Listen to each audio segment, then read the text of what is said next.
things I'm interested in, Sajay, help boards and senior leaders to think differently about risk, including how to turn risk into opportunity. So think in that term. Tell me how a CEO of a company that's hired you to do an assessment can help ensure that the remediation that you've recommended actually is followed through and implemented. How can they, what can a CEO do in their role to help make sure that happens? I think the best way I have seen that our recommendations are getting implemented properly are those companies where they have built a senior executive steering committee for cyber. And they meet periodically with the CISO, getting updates on where the projects are.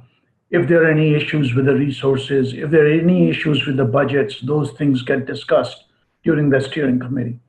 And I think those places where the executives truly want to participate in the steering committee, and it's just not a kind of, let's check the box that we have a steering committee. I think those places I have seen the best results in terms of implementation of our recommendation and security program becoming mature in a very short period of time. Mm-hmm. That's a key point. Using a steering committee, I think, is very effective because the CEO herself or himself doesn't really have the time to dive into the details of things, right? But with a steering committee, they can watch it. Oftentimes, the people outside of security are invited to participate. So, for example, when I was the internal audit leader, I was at the table. Deloitte, our external accountant, was at the table. People in the business unit responsible for security were at the table, as well as the CISO and CIO. So they can discuss it at a great deal of detail and then bring that forward to the CEO, so the CEO has more of a higher level, but has some assurance really that there's a great deal of focus on this area because it's so critically important.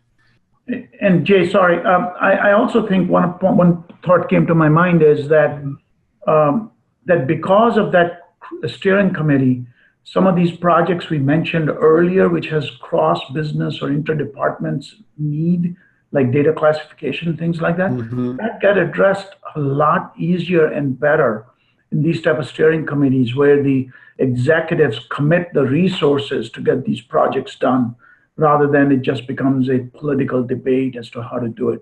I think that's one benefit also of these steering committees as well. Mm-hmm. That's a terrific point. And to hold people accountable for what they're responsible for, what they've signed up for, is critically important. Let's switch gears now. Instead of talking about the CEO, let's move it up a level to the board of directors. I would think the board of directors would have some kind of a role, or at least an interest in making sure that the sort of recommendations and remediation plans that you've developed for these companies actually get implemented. So in your opinion, what's the role of the board, and what are some of the questions that they should be asking of management to help ensure that this stuff actually gets fixed and that you're not called back again and again for the same thing? Well, I think the boards, just like the senior executives in a company, are reading about cyber everywhere, right? So they have the questions too. And I think sometimes I see that if the senior executives are not educated on cyber, they get kind of sucked into by some of the questions from the boards, and it may take them to a different direction in some cases. Whereas if the senior executives are educated enough by the CISO of the organization, they can then help the board understand, for example, what are the current risks an organizations are facing? How are they addressing the risks and things like that? But on the other side, if I was a board member, I would say the thing to understand it is the strength of a security program is only as strong as the weakest link. So as the board, I want to ask the questions to the organizations. Where are our weak links? Are the weak links in our mobile devices where maybe we're not managing the mobile devices and there's a lot of confidential data sitting there? Or is our weak link third-party management where we have all these vendors connecting into our network, and we see so many of these breach cases where the weak link happened to be a third party, right? So I think educating or the board asking these type of questions go a long way for the boards to be knowledgeable enough about that organization. And some of the other questions I would ask it is, if a data breach does occur, is our company ready to address those type of breaches? So I think that's the type of questions I would be asking if I was the board member to the organization to say, to determine, do we feel ready in terms of the cyber? So the board should ask, are we ready? But also, how do we know we're ready? What assurances do we have that we have the right plan in place and the right people on the ground to address a situation like that? You mentioned third parties. The recent Equifax situation has expanded that even a bit to not just third-party partners, but people that use our information. In this case, apparently there was a third party that maybe purchased information, but then didn't secure it. But it goes back to the reputation, and it's a hit to the company itself. It's the data of Equifax and the Equifax customers that are injured by that. So that's another thing that boards need to be thinking about is, who are the users of our information? How well are they securing it? Is there any risk of it coming back and impacting our reputation? So exactly, and that's very complex subject. That's what I talk about, Jay. The weak links. Where are our weak links?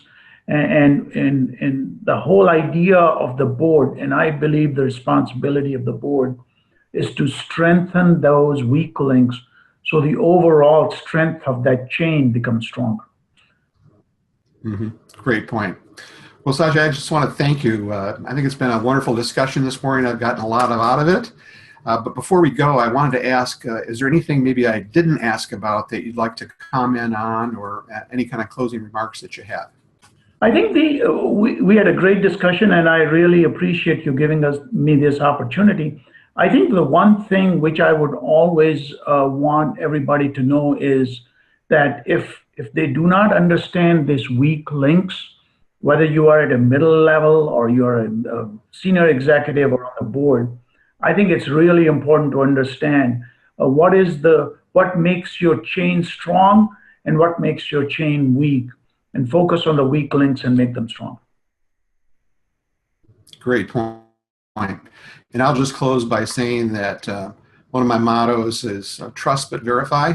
I found in large organizations, a lot of things are outsourced to third parties, and you just can't necessarily trust what people tell you that they have in place. So unless it's verified somehow or validated, you don't know if it's really there. So you may be exposed and not even know it. Absolutely. So again, Sajay, thank you so much. Have a great day. Thank you, Jay. Have a good day.